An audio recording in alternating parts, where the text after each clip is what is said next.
자, 다음 주제. 요건 제가 선정해봤습니다. 네. 어쨌든 연초에 굉장히 오랫동안 언론을 아주 떠들썩하게 했던 이준석 가처분 정국. 에, 전 국민의힘 당대표죠. 네. 윤석열 대통령이 임기를 시작한 지 얼마 되지 않아가지고 이게 참 의외. 원래 그 대통령 임기가 시작이 되면은 지지율도 좀 많이 이제 좋은 상태에서 시작을 하고 덩달아서 이제 대통령이 이제 소속 정당의 지지율을 좀 끌어가는 그런 모양새가 돼야 되는데 대통령 지지율도 생각보다 이렇게 높지 않게 시작을 했고 국민의힘 정당은 이게 도대체 정권을 잡은 정당이 맞나 하는 이게 의심이 될 정도로 비대위 체제로 뭐 가고 이긴 선거에서 이긴 정당이 어떻게 비대위로 갈까? 그냥 이제 단순하게 보면 그런 충돌이 많았죠. 그 과정에서 이제 윤 대통령과 갈등을 선거 때부터 갈등을 겪어오던 이준석 전 당대표가 어떤 유튜브 채널에서 이제 처음 제기됐던 성접대 의혹에 또 증거인멸 시도를 했다는 명목으로 당원권 정지 징계를 받았었죠. 근데 이후에 최고위가 해체가 되면서 자연스럽게 이 전 대표의 대표직도 상실이 됐는데 이 최고위가 기능이 상실된 게 맞냐 아니냐 이걸 가지고 뜨거운 논쟁이 있었고 이준석 하나 쫓아내려고 최고위를 임의로 기능 상실을 만들어낸 거 아니냐 이런 게 이슈가 되면서 서울중앙지법에서 이제 가처분을 처음 인용을 해주는 쇼킹한 일이 발생을 했습니다. 전혀 예상치 못했던 그런 쇼킹한 일이 생겼고 어쨌든 가처분이 연이어서 계속 가처분 이렇게 이어져가지고 이게 어떻게 끝날까 기추가 주목이 됐는데 결론적으로 어쨌든 이준석 전 대표가 패배를 한 거죠. 네. 패배를 하고 국민의힘은 어쨌든 정리가 돼서 현재는 이제 비대위가 안정적으로 지금 네. 운영이 되고 있는 상황이고 다음 전당대회 일정도 내년 3월로 네. 지금 이제 잡혀서 지금은 어쨌든 잇따르게 됐습니다만 대단히 좀 그 국민의힘 지지자 입장에서도 자신의 당의 모습을 보면서 대단히 조금 괴롭고 힘들었던 시간들이 아니었을까 싶습니다. 강 소장님은 제가 알기로 네. 요전국 때 이준석 전 대표 굉장히 강하게 비판했던 걸로 제가 알고 있는데 예. 맞습니다. 그렇죠? 네. 일단 뭐 댓글에 두 분 패널 모두 30대 중반이시죠라는 댓글인데 제가 조금 늙어 보이긴 해도 20대 초반입니다. 22살이고요. 먼저 이거 말씀은 조금 드리고 가야 될 것 같아요. 초반이죠, 초반. 예, 20대 초반. 22살입니다. 01년생이고요. 21세기에 태어났습니다. 네. 일단 뭐 이준석 가처분 정국이라고 말씀 주셨는데요. 저 댓글을 보니까 기분이 좀 안 좋아져가지고 조금 목소리가 저는 왜 다운돼 좋을까요? 있으니까 감사한데요. 기분 되게 좋아하시는데. 혹시 패널을 이렇게 오해하신 거 아닐까 조금 그럴 수 생각이 있겠네. 들어요. 네. 일단 뭐 이준석 가처분 정국이 아니라 네. 이준석 전 대표가 당원들에게 신뢰를 잃어가는 과정이라고 저는 음. 표현을 하겠습니다. 사실 이게 좀 정정은 필요한 것 같은 게 주호영 비대위에 대해서 이준석 대표가 처음에 인용을 받았다가 그 다음에 다시 또 주호영 비대위 관련해서도 패배하지 않았나요? 그 바로 다음에 이제 뒤집혔죠. 네, 그죠. 네, 뒤집혔었죠. 네, 그러니까 네. 결과적으로 보면 이준석 대표가 가처분 과정에서도 패배를 했다고 보는 게 맞는 거고. 다른 가처분이었죠 사실.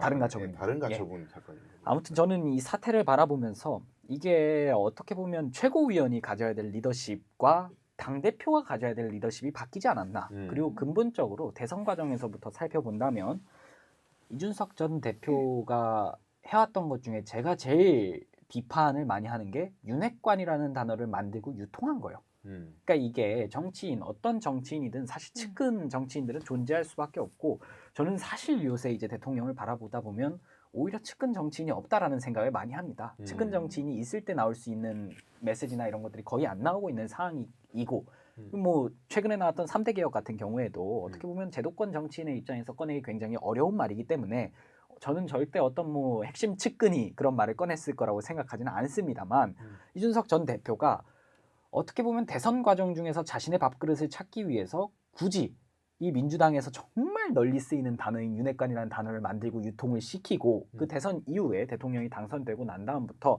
대통령이 취임한 이후까지도 지금도 대통령 지지율이 올라가면 기가 막히게 페이스북에 나와서 글을 써요. 윤석열 대통령을 비판하는 글을. 진짜 싫은가 보다. 그러니까 저는 이 부분들을 보면서 무슨 생각을 하냐면 유승민 전 의원도 사실 저는 비슷한 결이라고 생각을 하는데 이게 여당 대표의 역할 리더십은 조금 다르다고 생각을 해요. 그러니까 이 당정은 어쨌거나 하나 되는 모습을 보여줘야지 우리 국민들에게도 신뢰가 생기고 이 정부가 국정을 운영하고 추진하는 동력을 얻을 수 있는 게 맞는 말이죠. 근데 사실 지금 뭐 유승민 전 의원이든 이준석 전 대표든 하는 것들을 보면 10개의 사안이 있다고 하면 9.5개의 사안에 대해서는 대통령을 비난합니다. 그리고 0.5개의 사안에 대해서는 민주당을 비판합니다. 근데 이게 과연 당대표로서 가져야 될 리더십이 맞나 하는 그 고민이 저는 정말 많았었던 것 같아요. 그러니까 이게 당대표라면 적어도 대통령을 지원 사격해주는 선에서 대통령에게 건강한 비판을 할 수 있다라고 생각하지만 과연 여당의 당대표라는 사람이 그런 모습을 계속 가져가야 되는 게 맞았나 하는 생각이 들고 무엇보다 사실 그 어떻게 보면 징계 판정이 났을 때 그래도 조금 아름답게 퇴장할 수 있는 기회가 남아있지 않았나. 근데 당을 상대로 그렇게 뭐 온갖 정말 험한 말들까지 써가면서 어떻게 보면 투쟁을 하는 모습들을 보면서 이 사람이 당대표로서의 리더십은 못 가진 게 확실하구나라는 저는 확신을 하게 되었습니다. 그러니까 저는 지금도 사실 방송 지형에서 그 이준석 대표 쪽 사람들로 인해서 저희 그 보수 논객들 또 저희 여당 패널들 자체가 너무 이렇게 불균형적으로 되어 있다고 생각하기 때문에 지금 이준석 대표가 남겨놓은 유산까지도 조금 빨리 정리가 되었으면 좋겠다는 생각까지도 가지고 있고요. 그 자리에 이제 강소장이 가요. 네. 그러니까 제가 이때 지금 돌이켜 생각해 보면 저는 다른 방송에서 뭐 여러 가지 얘기를 했었는데 어쨌든 저는 변호사고 네. 뭐 소송에 대해서 여러 분석을 하고 이러다 보니까 정당 내부의 일을 이제 법원으로 가지고 가는 것 자체가 대단히 어떻게 보면 예외적이고 비상 그쵸. 상황에서 그렇게 돼야 되는 거거든요. 그러니까 이게 정당이라는 게. 홍준표 전 지금 시장님이죠. 홍준표 시장님이 옛날에 그 한나라당 대표할 때도 사실 지금 드러난 걸로 홍준표 시장님의 잘못이 그렇게 크진 않았고 뭐 거의 없다라고 볼 수 있었죠. 근데 불미스러운 사건이 당 내부에서 일어났을 때 그냥 본인이 책임을 지고 그만두는 거. 그게 어떻게 보면 우리가 지금까지 봐왔던 정치적 책임과 정당 대표로서 가지는 리더십이라고 생각하거든요. 근데 이 정치적 문제를 정치적으로 끌고 가지 않고 법적인 문제로까지 엮어가면서 본인이 어쨌거나 한때 소속되어 있었고 대표하고 있었던 정당 자체에 너무나 많은 상처를 안긴 게 아닌가. 그리고 여기에 더불어서 이준석 대표의 특징 자체가 저는 그게 너무 싫었습니다. 녹음 공개 정치. 녹취록. 본인이 언제나 녹음을 해놓고 그 녹취록 자체를 항상 본인이 언제든지 까대는 거. 저는 그걸 보면서 여의도에서 과연 이준석 전 대표와 통화를 하고 싶은 사람이 있었을까. 그런 생각까지도 했었고요. 윤석열 대통령이 이준석 대표에 대해서 강한 그 어떤 반감을 갖게 된 계기도 제가 보기에는 그 녹취 관련된 예. 건 거예요, 아마. 근데 어쨌든 저는 짚고 넘어가고 싶은 것이 어쨌든 이 가처분 전국에서 주목할 게 뭐 이준석 전 대표의 잘못 이런 것도 중요한 포인트인데 이준석 전 대표 내보내는 것이 정권 입장에서 좋았을 수는 있죠. 그런데 그 과정이 너무 아마추어적이었다.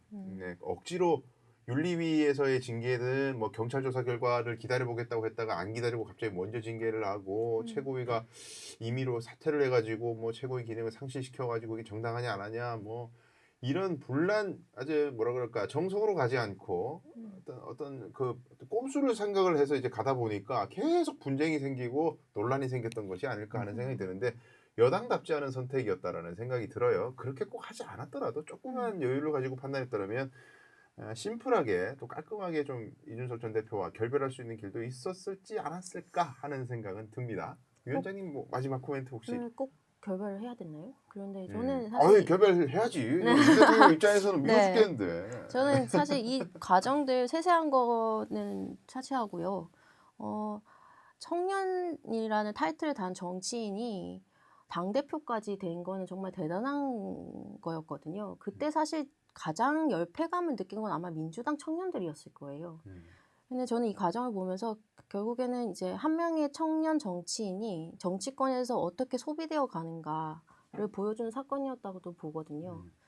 그래서 참 저는 마지막에 할 수 있는 거 다 해보는 게 그 이준석 전 당대표가 할 수 있는 일이었을 거라고 보고 그리고 그마저도 사실은 이준석이었기 때문에 가능했던 거라고 저는 봐요. 근데 뭐 다음 행보 좀 궁금하고 그런데 좀 많이 안타깝고 그렇습니다. 네.